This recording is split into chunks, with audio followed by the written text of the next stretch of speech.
trajetória na cultura, eu acho que ela começou ainda quando eu fazia agronomia em Taubaté. Eu nunca quis ser músico, mas em determinado momento da minha vida, no fim da adolescência, eu comecei a tocar violão. Com 18 anos, comecei a tocar tarde, mas sem saber o que era ser músico, e comecei a escrever poemas com muita vergonha, porque os meus amigos todos, na época, achavam que eu ia ser engenheiro mecânico, que era uma coisa que eu adorava. E quando eu fui para agronomia, o que eu descobri é que quando eu cheguei em Taubaté, eu poderia ser quem eu realmente queria ser. E comecei a tocar violão, escrever, ninguém me conhecia. Entrei num festival com os amigos e foi a primeira vez que eu senti aquele prazer de estar no palco e estar compartilhando uma coisa minha, uma composição, né? Naquele momento, em 1983, eu acho que a minha carreira na cultura começou. Então, esse ano eu faço 40 anos na música. Aí veio uma trajetória de trabalhar como assistente de produção. Trabalhei num escritório chamado Fred Rossi, então trabalhei com os meus ídolos todos na época, comprando sanduíche, colando cartaz, ligando cabo, né, com MPB4, Egberto, Toquinho, Arthur Moreira Lima, Jorge Benjor, João Bosco, e eram pessoas assim que são até hoje, mas eram pessoas que eu... Então, comprar o sanduíche para eles ou colar cartaz na rua, para mim era um... E para mim foi muito importante esse início, porque depois isso me tornou um gestor melhor, eu acho, né? De uma certa maneira, você saber exatamente o quanto custa, não no sentido financeiro, comprar um sanduíche e às vezes ser desconsiderado por isso, né? Ou às vezes ser reconhecido, porque, enfim, essas pequenas coisas que no fundo não são pequenas, né? Bom, encurtando a história, gravei meu primeiro disco, um compacto duplo, em 1985, formei junto com 3 amigos um grupo instrumental chamado Darana, gravamos 2 LPs na época, começamos a viajar pelo país, um grupo instrumental. Em 1990 gravei meu primeiro disco solo, Minamaica, tive a honra de ter participações de Toninho Horta, Edson Cordeiro, André Gereissati, um monte de gente bacana, João Paraíba, Suba, meu irmão, que faleceu em 1999. Vim gravando discos independentes e em algum momento, lá pelos 1993, me deu um estalo de querer entender mais por que as coisas não davam, ou não eram tão fáceis, ou não davam certo, ou por que algumas pessoas conseguiam fazer coisas que eu não conseguia, tipo tocar em festivais em outros países, fazer o disco, às vezes, sem tanto problema com relação aos direitos ou a própria gravação, capa, etc. E aí fiz, de maneira independente, o Guia Brasileiro de Produção Musical. Entrevistei pessoas, procurei gente que sabia sobre os assuntos que eu não sabia. Na verdade, o guia nasceu dessas perguntas, né, do que eu não sabia. Acho que o estalo muito importante que eu tive foi compreender que as minhas perguntas não eram as perguntas de muitas pessoas. Então, de uma certa maneira, eu falei que acho que talvez isso dê certo. De uma maneira muito embrionária, fiz lá 1.800 livros para pagar a impressão. Nunca tinha feito livro, mas para pagar a impressão depois de 45 dias, se não me engano, faturei aquela coisa e saí correndo para vender, e deu certo, assim, no sentido de que aquilo começou a me abrir portas, né? Saiu em 94 o primeiro guia de Brasileiro de Produção Cultural.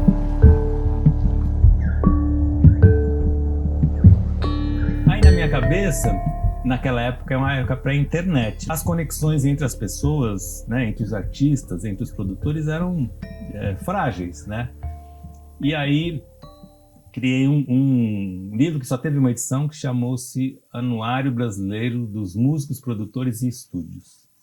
Era uma edição impressa, um livro, onde os músicos tinham 3 possibilidades de participação, 3 ou 4, uma foto, não me lembro o tamanho, uma foto um pouco maior, uma foto meia página, com o currículo do músico resumido, do grupo, etc. E também para os estúdios, para os produtores. E esse livro foi...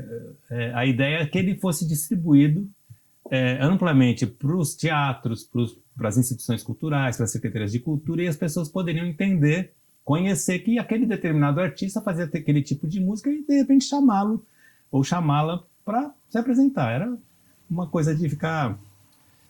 foi muito trabalhoso, de uma certa maneira não deu certo, porque as pessoas me mandavam, a maioria das pessoas começaram a me mandar recortes de jornais a respeito de si próprios, e eu tinha que fazer o release delas. Elas me mandaram um texto pronto. Eu jamais imaginei que isso aconteceria.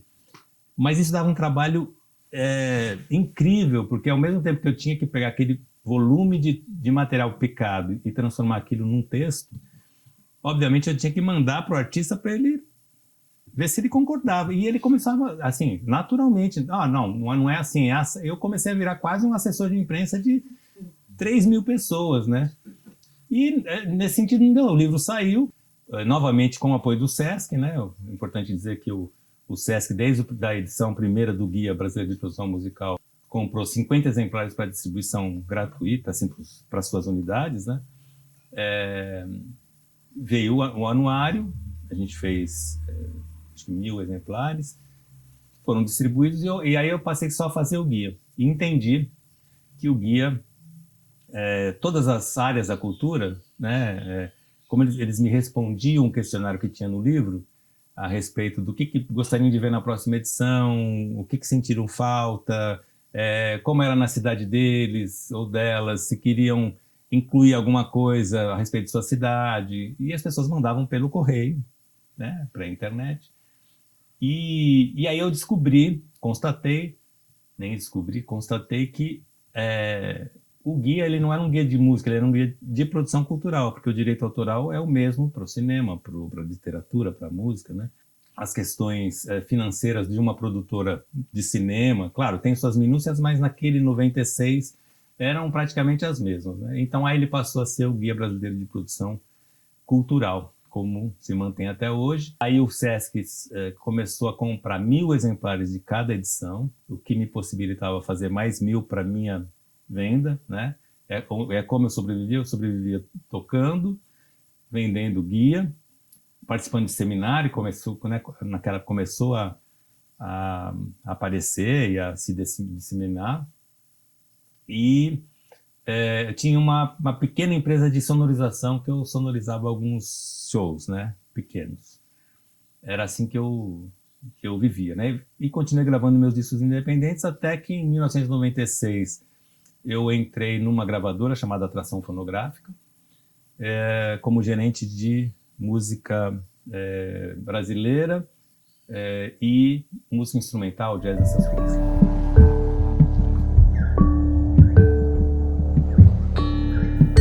Foi uma escola para mim, a Atração Fonográfica. Eu acabei participando, gerenciando discos, né, a produção ou lançamentos de discos de também meus ídolos, né, Itamar Assunção, Jardim Macalé, Mônica Salmas, Paulo Belinati, Maurício Pereira e um monte de gente. E também comecei a produzir alguns discos. Eu produzi junto com o Mário Gil o primeiro disco do Renato Braz, o segundo também. Trabalhei com Paulinho Nogueira, enfim, aí alargou esse campo da música trabalhando com outros músicos, né? Que para mim foi muito importante. Fui road da Marluí Miranda, por exemplo, num momento eu fiz 3 cidades acompanhando, eu afinava o violão dela, enfim, road, né? Marluí maravilhosa, um trabalho incrível, né? Então essas coisas e essas encruzilhadas de trabalhar como road, trabalhar como assistente de produção, trabalhar como gerente de música.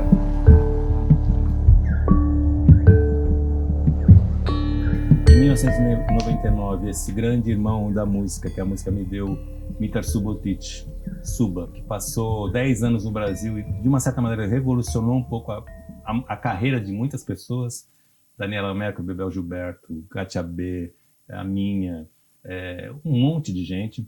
Ele chegou da Sérvia e foi uma pessoa muito importante na vida de muita gente. E para se ter a dimensão da obra, da dimensão do Suba, ele estava, estamos falando em 1999, Madonna era, né, digamos, o que a Beyoncé é hoje, né, para o mundo. Madonna colocou o disco que o Suba tinha acabado de gravar, primeiro disco solo dele, pelo menos nessa configuração, né, o São Paulo Confession, como um dos 10 discos que ela mais chapou naquela época, no site dela. Ele ia lançar esse disco na Bélgica, para o mundo inteiro, tinha uma expectativa, era uma carreira, um produtor realmente... trabalhou com Alexandre Herkovich, São Paulo Fashion Week, enfim, ele fez um mundo de coisas, trilha de balé, de dança, filme, Renata Mello. Suba morre um incêndio na rua João Moura, no apartamento dele. Ele morre um dia antes de embarcar para a Bélgica. Aí nós nos reunimos, depois daquele choque todo, e fundamos o Instituto Suba, que naquela época, em 1999, tinha por objetivo ser uma ponte entre a cultura e os trabalhos das instituições sociais. Naquele momento, a gente acreditou, e acho que era realmente bem factível isso, que a força de comunicação da produção cultural, da cultura, dos shows, dos teatros, dos artistas, poderiam estar a serviço de alguns trabalhos sociais, né? Então a gente queria fazer essa ponte e aí fundamos o Instituto Suba, né? Eu, Tassiana Barros, Lala Deslan, Marisa Hort, Guto Lacais, Zéli, João Paraíba, Natália Barros, enfim, eu não vou lembrar de todo mundo. O Instituto durou algum tempo, mas nesse momento eu fui convidado para ser curador do primeiro edital do Rumos, do Itaú Cultural. E aí, isso em 2000. Em 2001, abriu-se um processo para a vaga de gerente de música do Itaú Cultural, e eu fui selecionado e passei a ser o gerente de música do Itaú Cultural por 22 anos. E aí foi uma experiência maravilhosa, enfim, aí a gente pode falar sobre isso. Mas acho que um pouco, não deixei de fazer as minhas coisas, né, os meus discos muito... mesmo que de maneira espaçada, né, não tive uma regularidade de gravar assim, as coisas. Nunca toquei muito em público, porque, né, eu sou um pouco fruto dessas coisas múltiplas, né, gosto de produzir coisas dos outros, gosto de escrever, enfim, gosto de tocar, e um pouco a vida foi se configurando dessa maneira.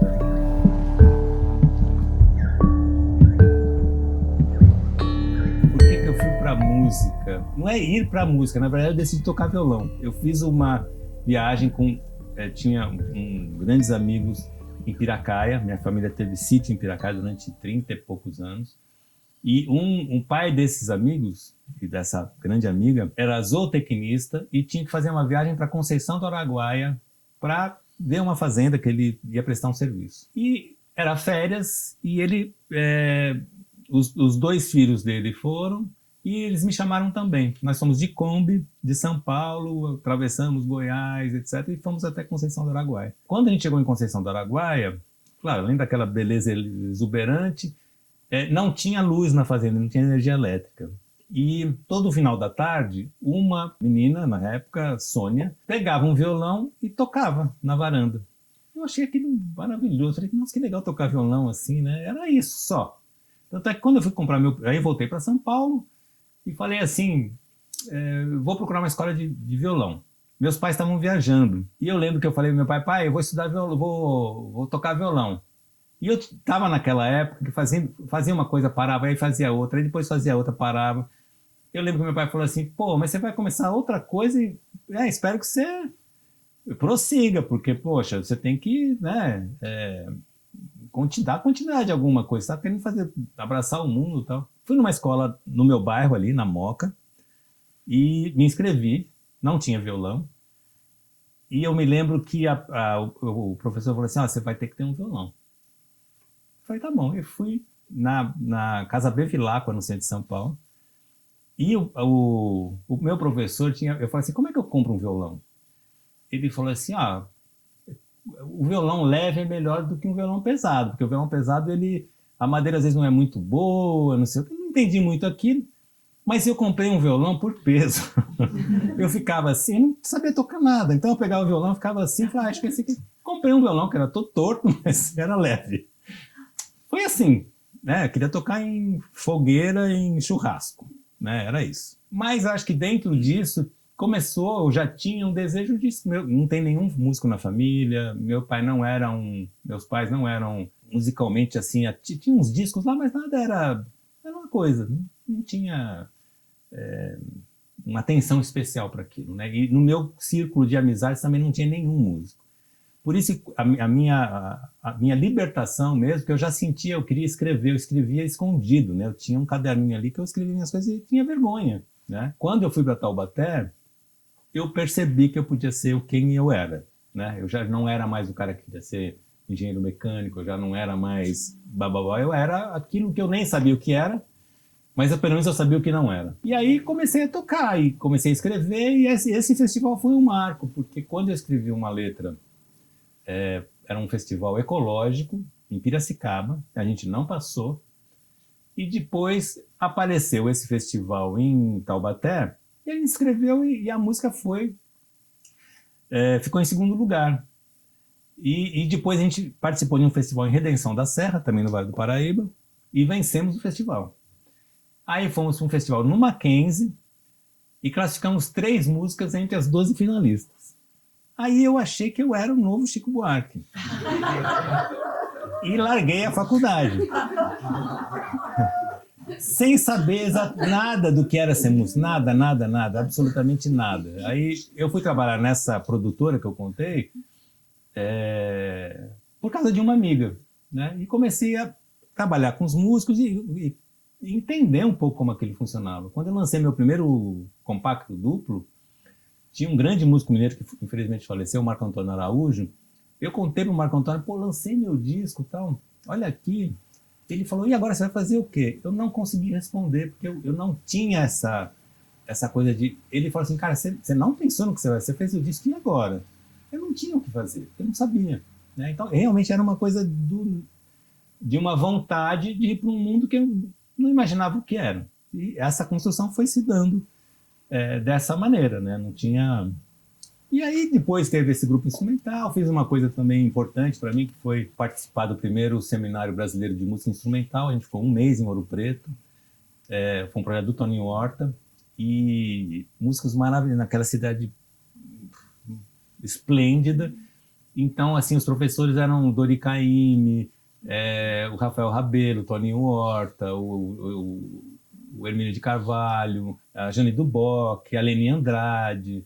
E aquilo mexeu comigo, tanto que depois desse um mês nesse seminário, conheci gente do Brasil inteiro, né? Eu fui para Fiquei 2 dias num... Não era um convento, mas era quase isso.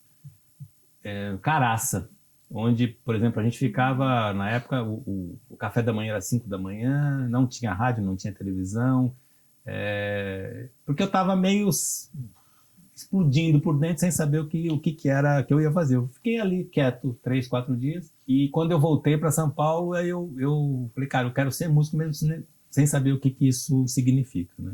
E aí fui, no fundo, construindo essas lógicas, se é que isso tem lógica, né?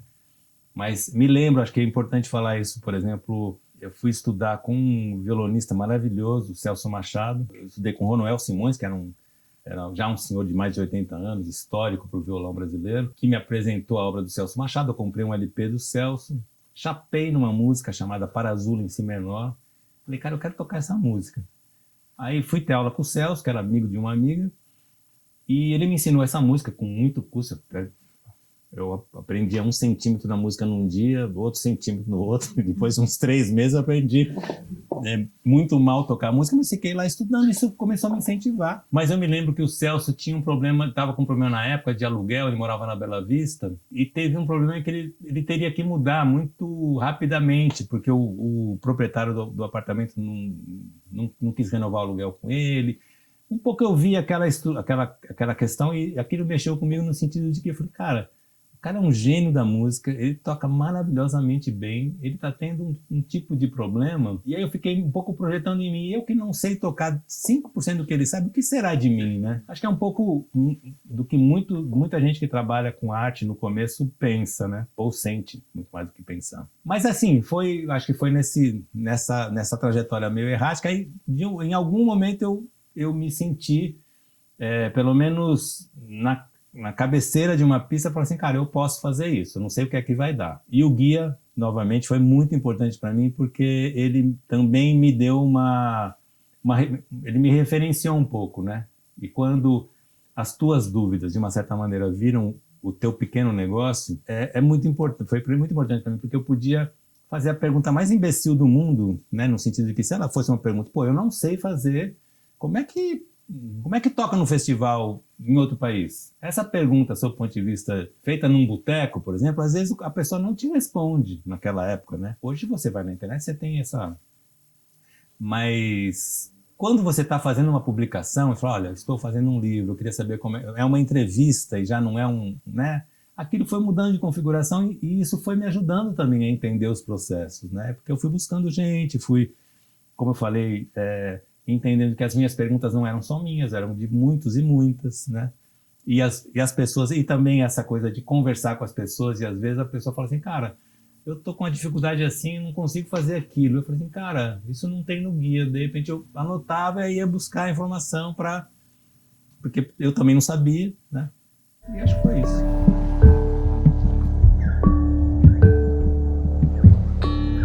A questão dos bastidores na arte, né, na música, mas na arte em geral, ela, acho que recentemente ela tem, pelo menos, tentado mudar de patamar, né, no sentido do reconhecimento, né. Na minha carreira, e acho que na carreira de muitos músicos, a dimensão que o Suba teve, por exemplo, ela foi primordial, porque, no fundo, uma pessoa, um produtor como ele não era só, e era muito o que ele fazia em termos da tecnologia, ele estava muito à frente naquela época.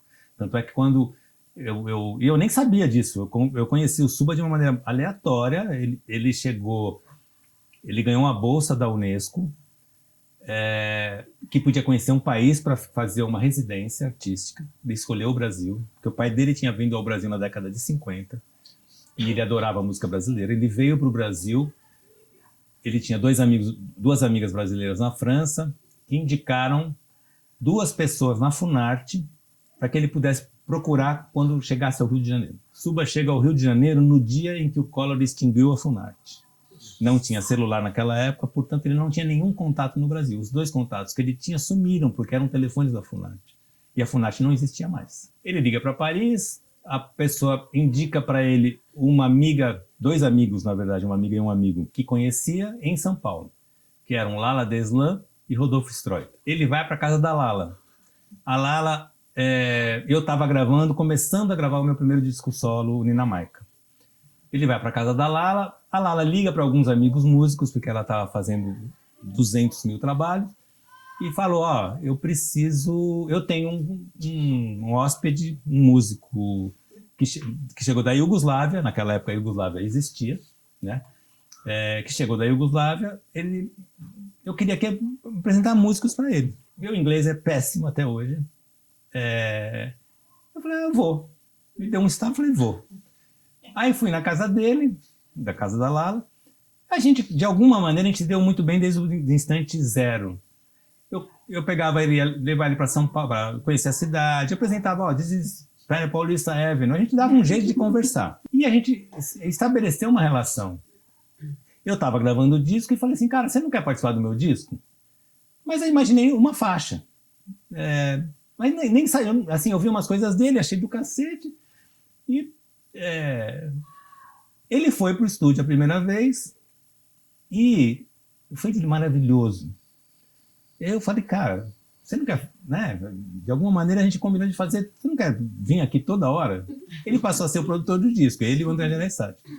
E o Suba chegava no estúdio, logo assim, depois da segunda, terceira sessão, os técnicos do estúdio chamavam os outros técnicos, o estúdio parava para vir ver o Suba mexer com a mesa, fazer as traquitanas todas que ele fazia, a maneira como ele gravava o teclado, como é que ele mandava, enfim, era uma coisa assim, né? E isso foi abrindo janela, janela, janela. Mas o mais importante para mim, além disso, no Suba, e acho que nos produtores, nas produtoras, às vezes é como a pessoa mexe no teu universo interior. O Suba foi a primeira pessoa que me contou que ele tinha um estilo musical. Eu não sabia disso. Eu achava que era ele me chamou a atenção para mim mesmo, né? Tipo, você tem um jeito de compor interessante. Eu falei, para mim era ele foi a primeira pessoa na arte que me fez prestar atenção em mim num outro sentido, né? Numa coisa que, olha, talvez tenha uma coisa que só eu faça, não porque eu sou um gênio, é porque eu sou eu, assim como todos os outros artistas, né? Então, acho que esse trabalho de bastidor, ele não é só, não é nem de bastidor, né? Porque é linha de frente na produção, né? Ele é pouco reconhecido às vezes, né? Acho que o produtor musical ainda tem já uma expressão maior, né? Mas se você pegar o engenheiro de som, a pessoa que a mixagem, a masterização, muitas vezes você não vê na ficha técnica, você não vê nos releases, você não vê se falar sobre isso. E são pessoas fundamentais para, assim como o técnico de som do palco, assim como... E eu acho que extrapolando isso no sentido artístico, né? Eu acho que, por exemplo, uma pessoa que trabalha digamos, no backstage, né, entre aspas, na organização de uma biblioteca, por exemplo, né? Estamos aqui na biblioteca do Centro Max Pfeffer, também tem a mesma dimensão, na verdade, para a literatura do que um produtor, às vezes, né? Porque, no fundo, há uma mediação entre o livro, a pessoa, a comunidade, o desejo institucional, a missão da instituição, né? Essa pessoa, ela consegue, de uma maneira, às vezes, micro, dar a dimensão do macro, né?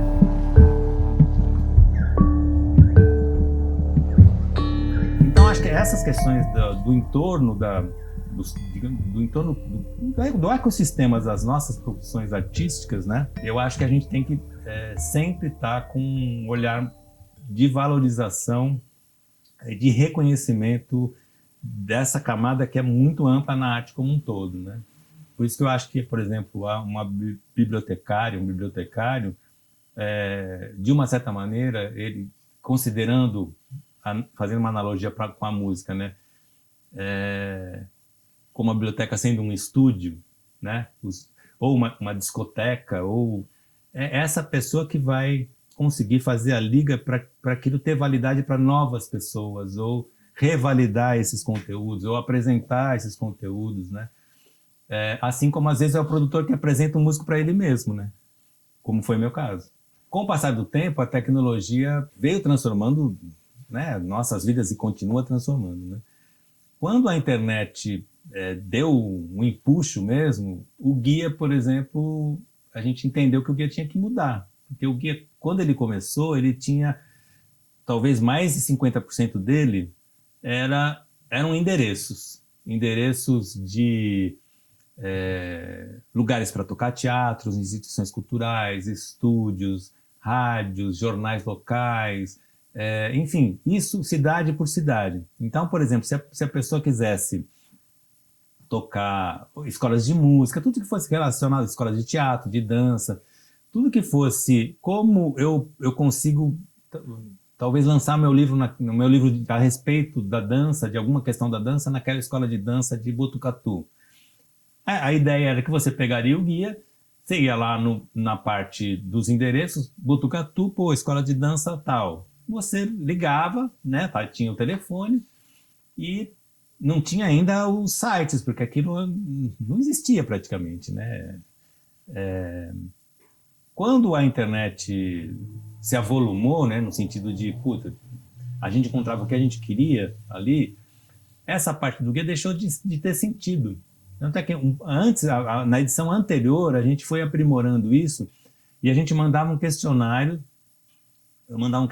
para o teatro, para os teatros do Brasil, por exemplo, e perguntava tamanho do palco, se tinha fosso de orquestra, que equipamento de som que tinha, se tinha equipamento de luz, se tinha bilheteiro, se tinha segurança, toda a estrutura, digamos, para a produção do artista ou o próprio artista entender se aquele teatro era apropriado para a sua produção. Então, ele começou, a ideia era aprofundar isso. Quando a internet veio, a gente falou, poxa, não tem sentido, porque no fundo a pessoa dá um clique ali, ela vai entrar dentro do teatro, né? E aí o guia entrou em mais um momento de recomposição, né?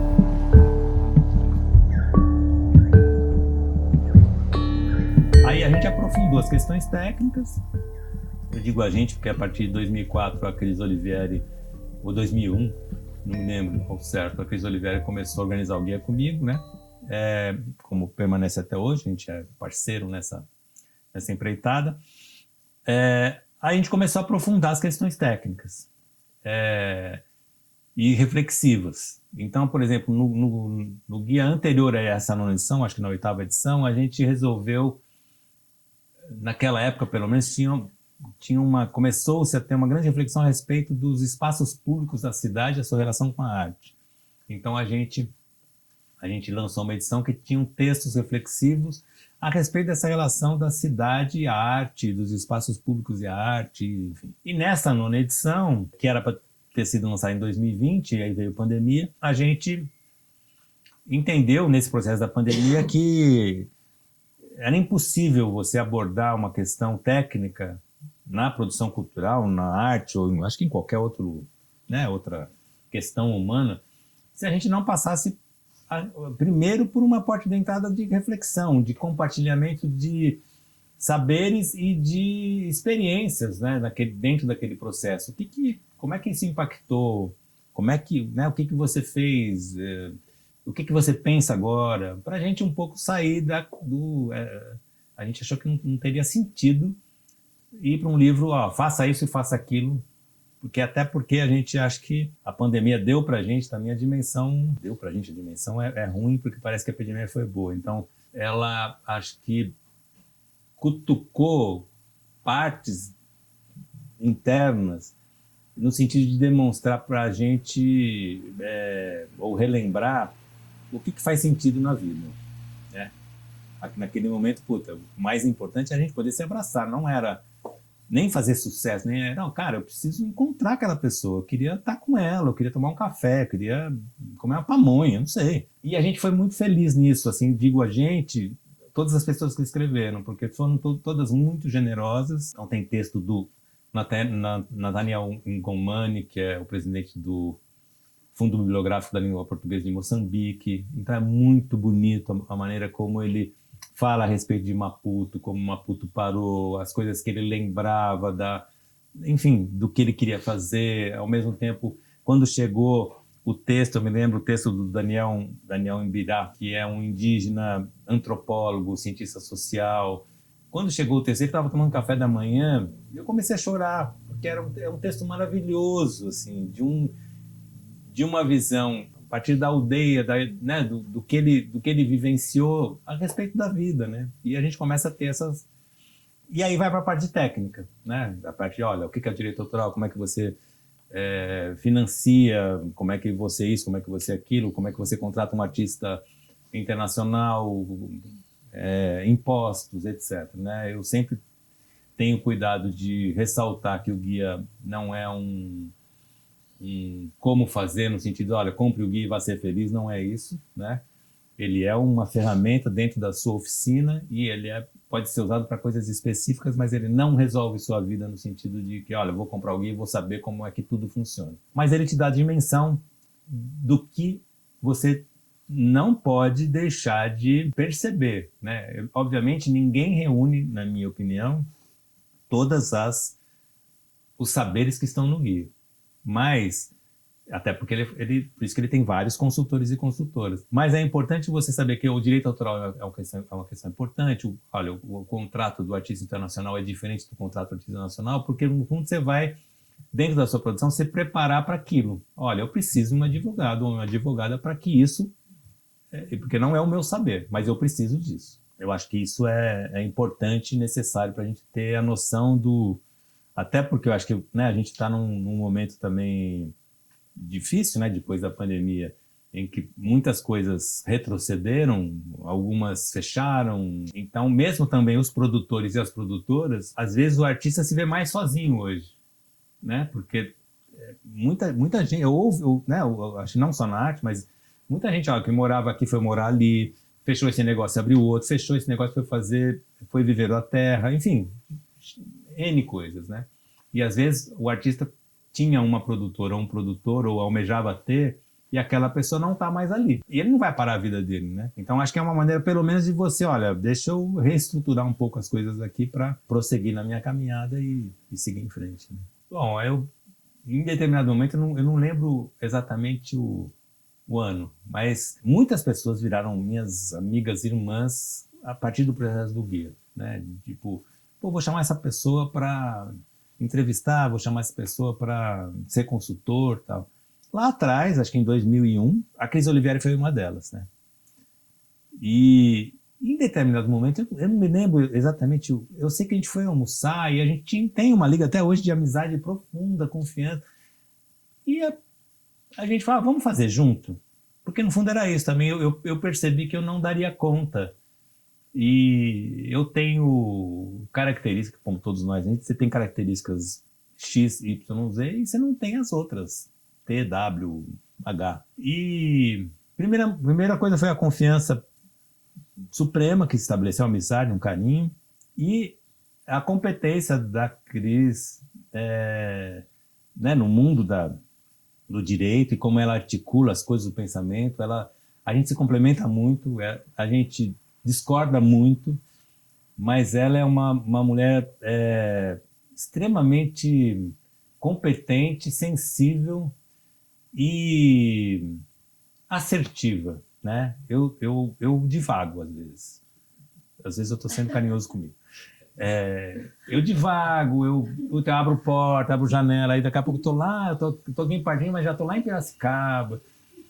A Cris é muito mais pé no chão, ela me dá uns tapas na orelha também. E eu acho que eu também contribuo desse outro lado, né? Então, hoje eu não concebo, né, o guia sem ela, né, porque ele realmente não existiria. E o mais doido, eu acho que eu não deveria falar isso, mas vou falar. A gente nunca fez um contrato, né? Apesar de você vai no capítulo contrato, nunca faça nada. Mas a gente não tem. Porque no fundo as coisas foram se conseguir de uma maneira em que a gente se viu assim, né? Por isso que eu falo, toma cuidado para falar sobre isso, que não parece que não, o contrato não precisa. É que ela se deu dessa maneira, né? Eu acho que a gente acaba tendo um tipo de contrato que é um paradoxo, né? Porque a gente vive falando que não faça nada sem contrato. Ela me chacoalha toda hora que eu vou, estou fazendo um negócio que, cara, não faz isso sem lá. Mas eu e ela não temos. E o guia é nosso, né? Então, aprendo muito com ela, assim, é uma pessoa que... Antes de vir para cá, inclusive, falei para ela, cara, tá sendo incrível aqui, tá sendo muito legal, você precisa vir um dia, blá, blá, blá. Porque a gente troca muito essas coisas, né? E claro, por exemplo, ela faria uma fala no sentido prático, né, da captação de recursos, do encaminhamento institucional, da organização estrutural, se é um instituto, como é que é o endowment, como é que é o mundo prático, e tipo assim, olha, é assim, não faça, sabe, é muito interessante, assim, eu aprendo muito com ela, e a gente se complementa muito, a gente faz tudo junto, a cada edição do guia a gente começa a esquadrinhar, pô, mas e essa pessoa, e aquela, eu conheci essa pessoa, puxa, essa pessoa é muito legal, a gente vai fazendo quase um banco de possibilidades para o futuro. Quando, por exemplo, a gente começou, né, o país começou, me lembro como marco, aquele caso no Museu de Arte Moderna, que foi pré ainda eleição, em que houve uma invasão do MAN, um monte de fake news a respeito de um processo artístico. Então, a pedofilia, começaram a fazer uma construção, pelo menos para mim foi o primeiro contato com essa avalanche de fake news, e eu estava no MAN no dia, eu era gerente do Itaú Música, mas eu ficava no Auditório Ibirapuera, que também era gerente coordenador de lá, né, que o Itaú Cultural fez a gestão do auditório durante 10 anos, e algumas pessoas foram para o Museu de Arte Moderna em solidariedade àquele processo, e era uma sexta-feira e o museu foi invadido por umas pessoas, de maneira muito agressiva, eram 20, 25 pessoas, a gente sentou com a equipe do museu, as pessoas invadiram o museu e ficaram filmando assim, a gente, olha a cara desses vagabundos, olha aqui, o pessoal não sei o quê. Aquilo foi muito, vamos dizer que foi muito triste, né, e que nos levou como país não foi aquilo que nos levou, aquilo já era parte do processo, né, mas era essa avalanche de violência, de raiva, enfim, de tudo isso que a gente sofreu, né.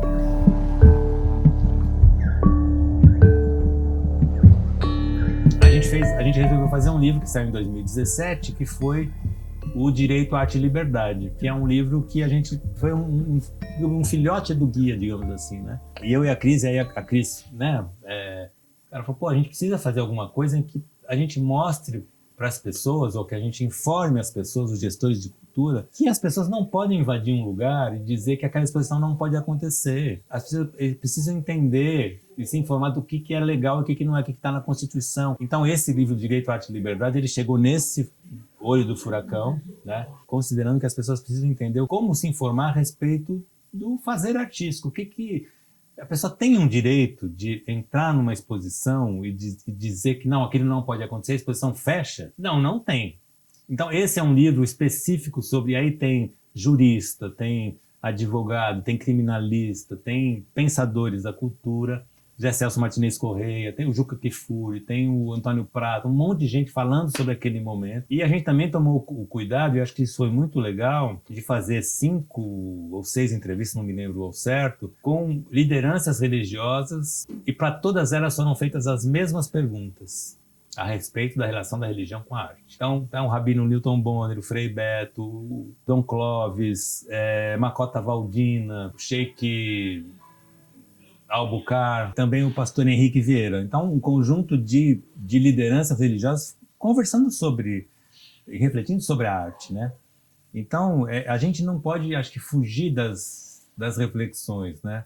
Porque senão, é claro, e não estou dizendo que isso seja fácil, mas às vezes tentar, e às vezes não é possível, por mais que a gente tente, mas às vezes tentar aproximações, né, reflexivas, mas o que vamos fazer vamos conversar sobre isso ou aquilo. O livro propôs isso a partir daquele momento triste e caótico, né? A crise foi fundamental nisso porque, no fundo, por exemplo, tem textos de criminalista, que eu não teria nem como pensar que aquilo existia, né? Para mim, o processo de construção dos livros é muito bacana porque ele sempre é quase uma pós para mim, né? Eu fico aprendendo.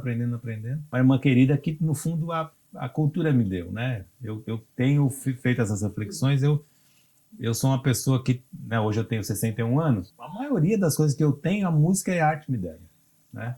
Eu conheci minha mulher por causa da música, né? A gente está fazendo 30 anos de casado agora. E meus amigos, a maioria, vieram desse lugar que eu tô e sou. E, de uma certa maneira, isso aqui se reproduz aqui, né? A gente tem afetos e afinidades, né? A gente está se falando aqui há 2 dias e não falta assunto, né?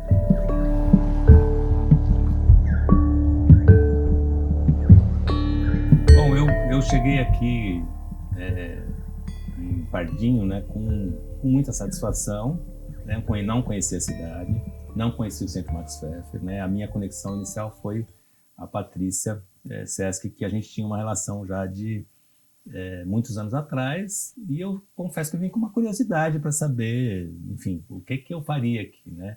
Botucatu eu tinha tocado há muitos anos atrás, e eu tenho uma grande afetividade por encontrar pessoas e por essa paisagem maravilhosa, né? De sempre estar... Eu gosto do mato, eu gosto de uma vida mais... Enfim, isso tudo me seduz. A estrada me seduz. Eu cheguei aqui, digamos, zerado, né? Sem expectativa. Primeira questão que eu aprendi aqui, que eu não sabia, é essa, né, que a região é denominada Cuesta, né? E por questões geológicas e, sei lá, geográficas, não sei como definir isso, né? Mas acho que a dimensão de fazer um mapeamento, né, dessas, sei lá, 8 ou 10 cidades que compõem esse universo, né, e que tem história, tem cultura, tem gastronomia, tem turismo, eu acho essencial, né, e fico muito feliz que vocês estejam fazendo isso já, efetivamente, né. Eu acabei de vir de um encontro em Brasília, foi o prêmio PPM, né? O Prêmio Profissionais da Música. Esse prêmio tinha um subtítulo, eu acho que era o 10º prêmio, ou 20º, não lembro mais, 20º. Prêmio Profissionais da Música. Temos um país para reconstruir. A reconstrução simbólica do Brasil, ela passa por essas questões que precisam ser desvendadas, né? A gente precisa entender, saber que numa região, no estado de São Paulo, existe uma questão, uma exuberância denominada Cuesta, que tem potencial turístico maravilhoso, que tem uma cultura caipira, né, de música regional e de músicas do mundo, né, rap, funk, viola, literatura, canção, arte, enfim, cerâmica. E eu acho que para a produção artística, por exemplo, você saber que existem esses lugares, quem são as pessoas desses lugares, para você poder se conectar. Às vezes o turista, ele só quer entender para onde ele vai, tipo, quem que ele pode assistir, e o músico, o artista, o escritor, ele precisa saber, para sobreviver e para dar dimensão para a sua arte, que existe uma biblioteca como essa, com uma paisagem como essa, e que ele pode vir aqui naquele palco e falar sobre o livro dele, falar sobre o processo criativo dele, sobre quem o influenciou, e ter a sensação, ou efetivamente influenciar outras pessoas com a sua arte, né? A mesma coisa eu acho com relação ao espaço garagem, né? Que é um espaço fisicamente pequeno, mas muito amplo simbolicamente, né? É claro que assim, mas ele comporta um show do Lenine? Não, não comporta. Mas ele pode fazer parte do trajeto de qualquer artista que vai tocar no teatro e passa por ali para conversar com as pessoas. Porque e isso é uma demanda da arte e do artista em geral. As pessoas querem estar junto, conversar, trocar ideia, entender como é que ele funciona, como é que a Fernanda compõe, como é que é o que o Cláudio fez aquela canção X. Eu quero saber e quero contar como eu fiz também. E de repente a gente é parceiro. Isso acontece no mundo há milênios, não é nenhuma novidade. Mas às vezes a gente não encontra as pessoas. E a internet tem uma parte que é, claro, mas é a mesma questão do guia, Natália, você está se contradizendo porque se eu vou na internet e dou um clique, eu vou saber. Você vai saber que existe Cuesta. Primeiro você tem que... Eu não saberia porque eu não saberia nem procurar Cuesta, né? Mas, de repente, Pardinho, sabe, eu quero ir para o interior, Pardinho, Bofete, acabo caindo na Cuesta. Mas eu quero saber como é que tem biblioteca? Tem. Mas é diferente você ter informação bruta e ter a informação elaborada sobre outros pontos de vista e com um objetivo de articulação, né, do processo artístico. A única coisa que eu acho que talvez, e aí eu falo, já me declaro fã de vocês todos e todas, né, e do trabalho, né, do Instituto Jatobá, do Max Pfeffer, da Garagem, é que talvez tenha que acontecer com vocês o que aconteceu comigo em relação ao Suba. Vocês já estão fazendo, né? Eu sei que é difícil demais e que muita gente quer desistir, etc. Mas é importante compreender a dimensão que a gente tem, né? E quando vocês falam, não, eu vou fazer, me dá um curto-circuito porque vocês já estão fazendo. Isso já está em processo de estruturação. Como ele vai expandir é outra questão, mas ele já é um processo dentro, né? A pergunta se faço isso ou faço... Claro, acho que tem que ter digamos, uma expansão, ou às vezes acertar um pouco isso, aquilo, identificar realmente, olha, o objetivo qual é a missão disso, mas é um processo que ele já se iniciou, e todo mundo aqui tem a certeza absoluta da importância disso. Não é preciso perguntar, é preciso mostrar. Às vezes a pessoa pode não ter a dimensão do que como isso é importante, é porque ela não entendeu. O problema não está na elaboração do projeto, é está na compreensão da necessidade do projeto. Então, por exemplo, a gente falou sobre o PIB da cultura ontem, né? O Itaú Cultural fez um trabalho de pesquisa profunda a respeito do PIB, do valor do PIB na cultura na economia nacional, né? Eu não tenho os dados ao certo aqui de cabeça, mas isso está no site do Itaú Cultural. Mas, por exemplo, a indústria criativa, ela tem uma participação no PIB nacional maior que da indústria automobilística. Isso é um dado que às vezes é importante para uma conversa com determinados parceiros, às vezes gestores públicos que não compreendem ou não querem compreender a dimensão da atividade cultural. Então, às vezes, você entrar com a questão econômica, já que ele não quer compreender ou não compreende a questão simbólica, que é maior que a econômica, então acho que é só aspas, porque não é só, né? É muito.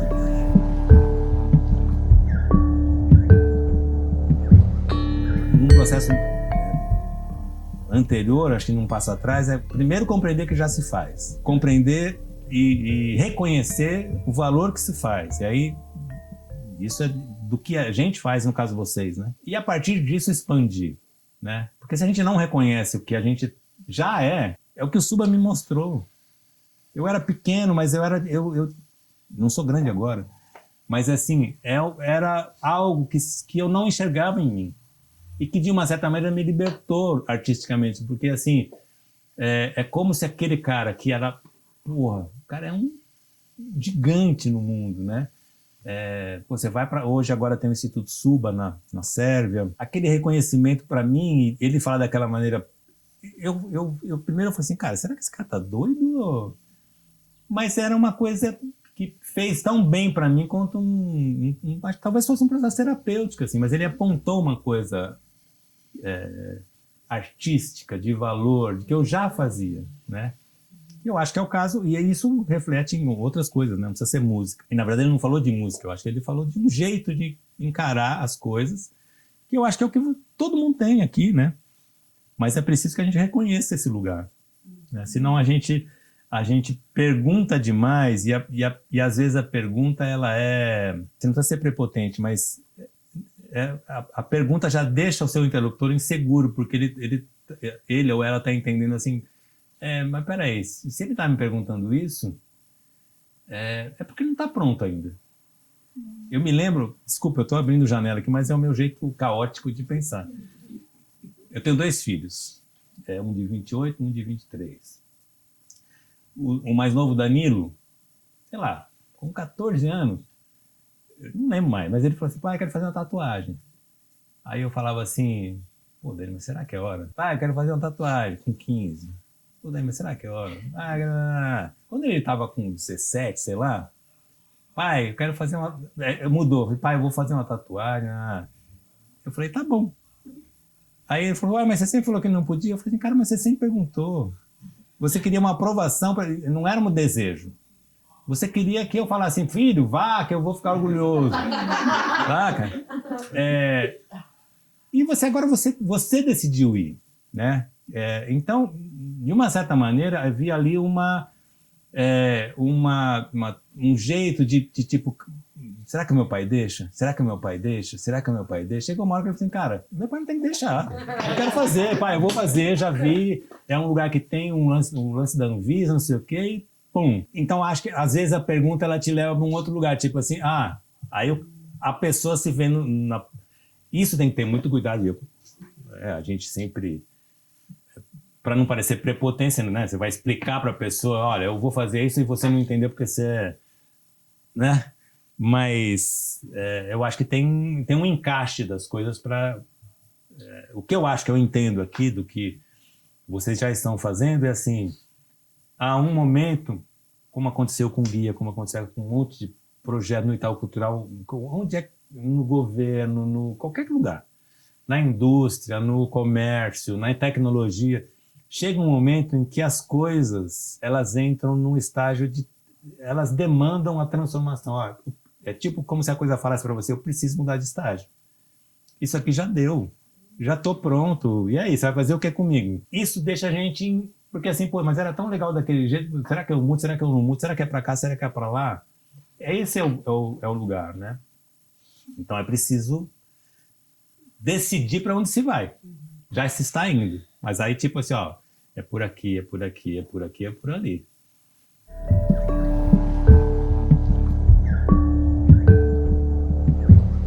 A gente também tem esse processo no nível pessoal. No fundo, eu entrei numa encruzilhada também. Eu saí do Itaú Cultural há 9 meses, depois de 22 anos.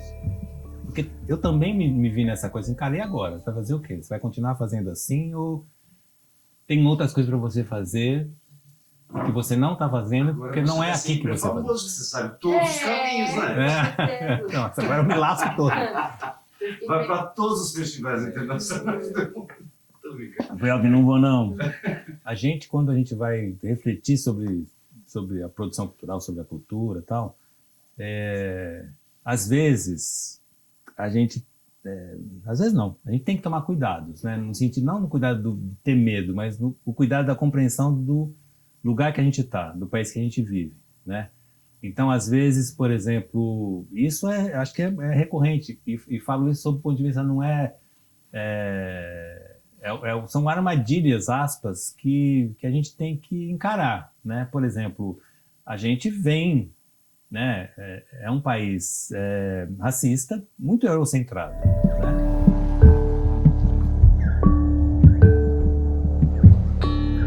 Às vezes a gente vê projetos ou desejos de se fazer, implementar projetos.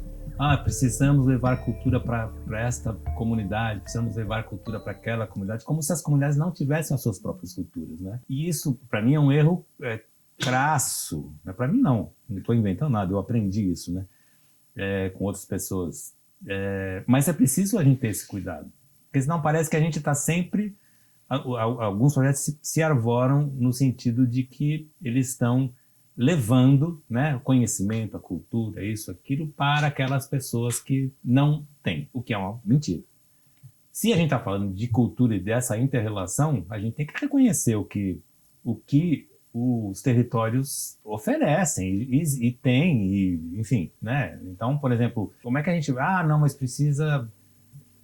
jargão urbano, não, mas naquele morro, as pessoas, isso, aquilo. Claro que tem uma estrutura social perversa, etc, etc, etc, mas a cultura brasileira, né, se pegar o samba, o funk, ela veio das comunidades periféricas, né, ela não vem do centro. Né, o Brasil culturalmente, ele não se reconhece a partir do centro, eu acho. Claro, mas tem Vila Lobos, mas o Vila Lobos também foi beber no choro, né? As pessoas...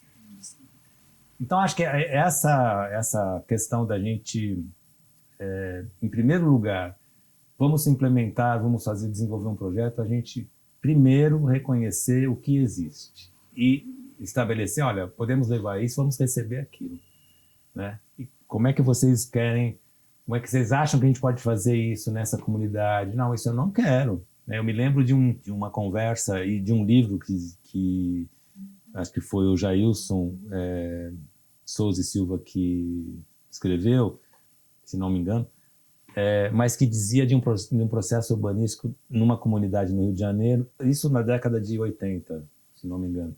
Casas populares com telhado como a gente conhece, assim, né? E... quando chegou na comunidade, o projeto era lindo, isso, aquilo. Quando chegou na comunidade, as pessoas falaram assim, cara, vocês estão matando... Estou falando com as minhas palavras agora, né? Não existe uma casa que seja mais valiosa aqui que não tenha uma laje. Porque a laje é que eu vou subir talvez a casa do meu filho, da minha filha, né? É claro que não vai subir uma laje até o fim do mundo, o fim do céu, mas a laje é um ativo importante. E... se você não vai lá e não reconhece isso, não aprende isso, você vai fazer uma casa com telhado com a maior das boas intenções e ela não vai ser boa. Falando na década de 80, não sou arquiteto, mas para mim isso demanda uma reflexão, né? Eu acho que, por exemplo, um processo de mapeamento, um guia, nessa região, eu acho que sim, eu gostaria, como artista produtor, de ter os endereços, né? Por exemplo, se eu não tivesse conhecido o Garage ontem, eu gostaria de conhecer o Garage, tipo assim, cara, eu vou para Botucatu, eu quero lançar meu livro. Eu vou falar com esse sujeito aqui, esse PV aqui, desse lugar, para ver se...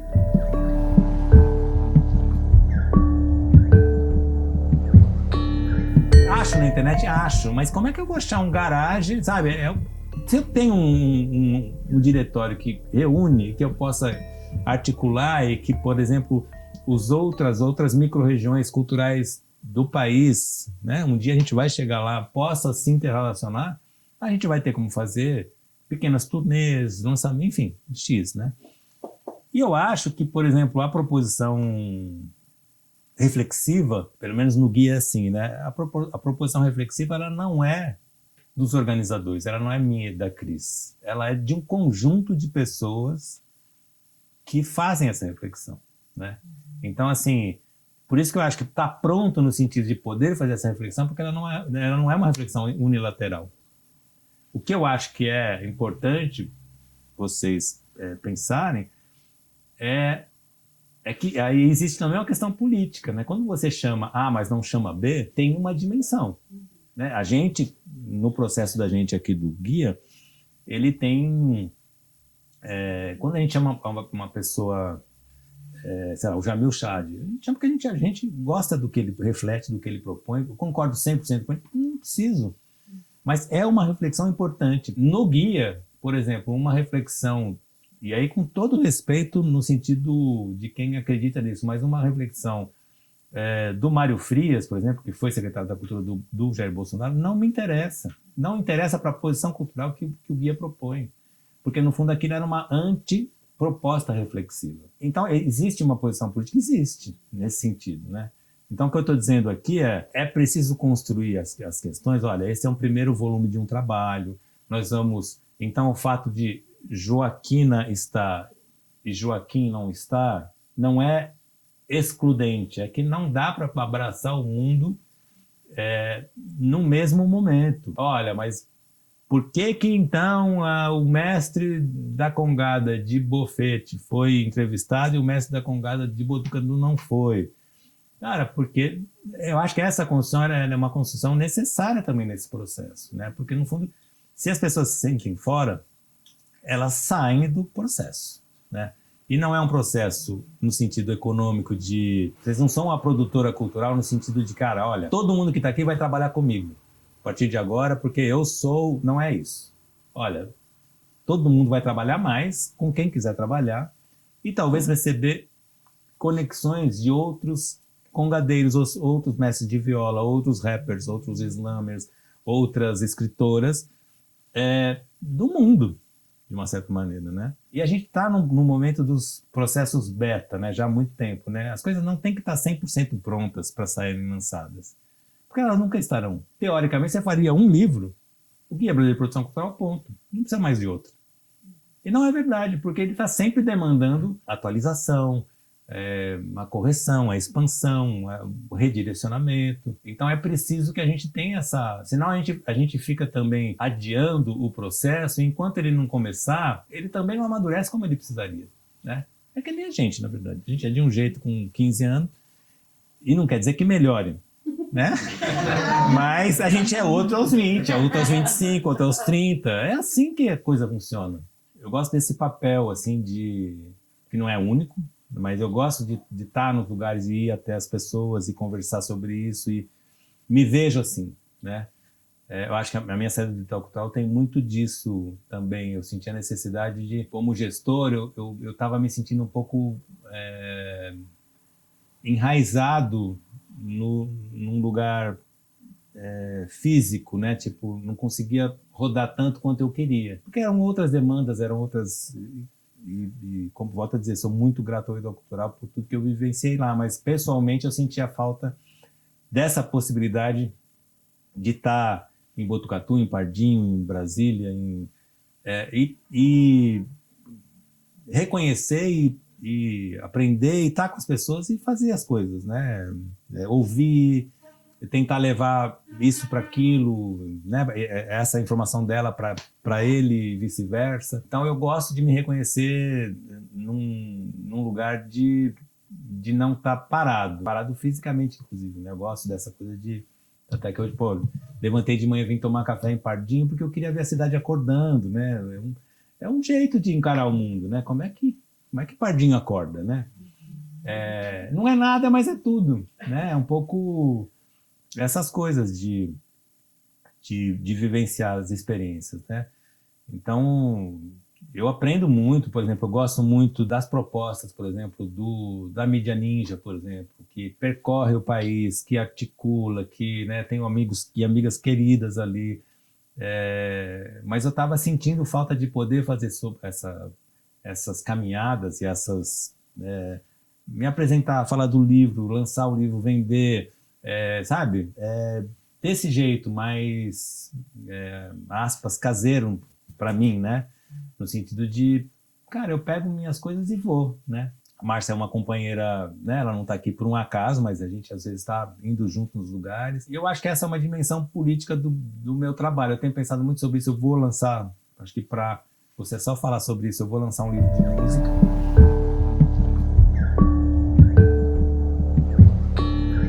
Histórias da Música, vai sair agora o pré-lançamento em agosto, vai sair acho que em setembro de tá. Chama A Música no Brasil que Você Toca. E são histórias que eu fui reunindo nessas andanças todas, desde que eu comecei a lançar o guia, que eu comecei a viajar, que eu fui anotando, pegando recorte de jornal, isso aqui, e foi juntando um monte de possibilidades que eu fui entrecruzando. Eu tenho material para outro livro, mas é um livro que conta a história do farmacêutico da Rabeca, que é um farmacêutico que em 1946 emprestou o barco regatão do tio dele para atender os ribeirinhos da Ilha do Marajó, e ele tocava Rabeca, por isso farmacêutico da Rabeca, que chegou em Macapá em 1950 e poucos, foi convidado para trabalhar no hospital, foi ver uma manifestação que chama Mar Abaixo lá, que vem da época dos escravizados, que eram atirados ao mar, no navio, atirados ao rio, na água, nos barcos, por isso mar abaixo, porque os corpos desciam mar abaixo, né? Uma manifestação, um ritmo maravilhoso, etc. Ele chapou. Tinha um grupo lá chamado Os Mocambos, na década de 60, e passa boi, passa boiada, ele resolve gravar o disco dos Mocambos em 1973. Em 73, então, ele com um gravadorzinho só, os Mocambos eram, acho que eram 7 pessoas, um gravadorzinho, 2 canais, no quarto da casa lá de Macapá. Eles gravam esse disco. Amapá na época era território, só tinha voo da FAB. Um amigo dele pega o avião da FAB, que ia para Recife ter uma reunião, leva a fita para o disco ser prensado lá na Rosenblit, que era a gravadora lá importante do Nordeste. Quando ele chega em Recife, ele vai ter uma reunião e a mala é furtada, junto com a mala-fita. Essa pessoa volta de avião, porque não tinha celular, volta para Macapá depois de 2 semanas. A banda com a expectativa de que, o disco, como é que tá? O cara fala, foi roubado. Aí, seu Hernani, que eu conheci pessoalmente, já com 80 e poucos anos, lá em Macapá, ele me contou essa história, vai tomar uma cerveja com 2 amigos, esse que foi furtado, ele e um outro amigo que tinha um laboratório em Recife. Esse amigo diz que tinha um amigo detetive em Recife. Eles resolvem contratar o detetive. Volta para Recife, contrata o detetive. O detetive encontra a fita num sebo no centro de Recife. Aí essa fita vai para Rosenblit e o disco fica pronto. Então essa é a história de um disco importante para a música brasileira, porque ele é o primeiro disco do estado do Amapá. E outra, só para encerrar, porque essa é uma longa história, mas tem 2 coisas que eu acho que é interessante só para pontuar. Tem um capítulo que chama A Mulher Deve Tocar Trombone, porque na década de 50, quando o Dizzy Gillespie veio para o Brasil pela primeira vez, ele veio com uma trompetista chamada Melba Liston, que era maravilhosa. Inclusive, depois foi para a Jamaica, ficou 10 anos dando aula na Jamaica. Alguns músicos foram ver, entre eles a Gilda de Barros, que era uma cantora que ganhou o prêmio de Princesa do Rádio, da Revista do Rádio, em 1953, casada com o Raul de Barros, que era um grande trombonista que compôs aquele Na Glória. A Gilda chapa vendo a Melba Liston tocando e resolve tocar trombone, sendo casada com o Raul, porque o trombone não era um ET para ela, ela convivia com o marido dela, mas ela resolve tocar trombone. A Revista do Rádio faz uma enquete com esse título, Mulher Deve Tocar Trombone, porque era absurdo para algumas pessoas que uma mulher tivesse a ousadia de tocar trombone. E nessa matéria, eles fazem um quiz, né? Tipo, que seria um quiz hoje, que é tipo, e aí, mulher deve tocar trombone? E quando eles falam assim, conheça a nossa Gilda, tipo, essa mulher que quer tocar trombone, ele dá a matéria das medidas dela. Coxa, busto, cintura. Então, essa questão... e aí, o capítulo vai para outro lugar, mas ele conta essa história e vai para uma outra trombonista. E, para finalizar, por exemplo, tem uma história também de um que começa... Os capítulos eles podem ser lidos de maneira aleatória. Em 1929, um garoto foge de casa, no sertão do Sergipe, 11 anos de idade. Ele atravessa o Sergipe, vai até a Bahia, e ele se junta, ele é aceito no bando do Lampião. Não foi a primeira criança a ser aceita, porque as crianças eram aceitas para lavar cavalo, limpar o acampamento, espionar se tinha polícia e tal. Esse menino cresce dentro do bando, né? E em determinado momento ele se torna o Volta Seca, o apelido dele, e um dos mais violentos do bando. Ele é preso 3 vezes e ele está preso quando o Lampião e o bando é decapitado em Goroso, na Bahia. Ele é condenado a 145 anos de prisão, o Volta Seca, junto com outros. O Getúlio Vargas indulta alguns, não sei se foi coletivo, mas ele indulta alguns, entre eles o Volta Seca, que é contratado pelo Lima Barreto, cineasta, para ser consultor do filme O Cangaceiro, para afirmar, tipo, olha, o que acontece aqui realmente acontece no sertão, tipo um consultor. Esse filme foi o primeiro filme brasileiro premiado em Cannes, ficou 6 anos em cartaz na França, foi para 50 países, ganhou a melhor trilha do festival. E o autor, o Volta Seca, o autor de parte da trilha desse disco é o Volta Seca, porque ele diz que Mulher Bonita e Mulher Rendeira é de autoria dele. Tanto é que em 1957 ele lança um disco, As Cantigas de Lampião, o disco de Volta Seca. Então essa é a história de um disco da música brasileira, né? Por exemplo, uma reflexão, e aí com todo respeito no sentido de quem acredita nisso, mas é uma reflexão importante.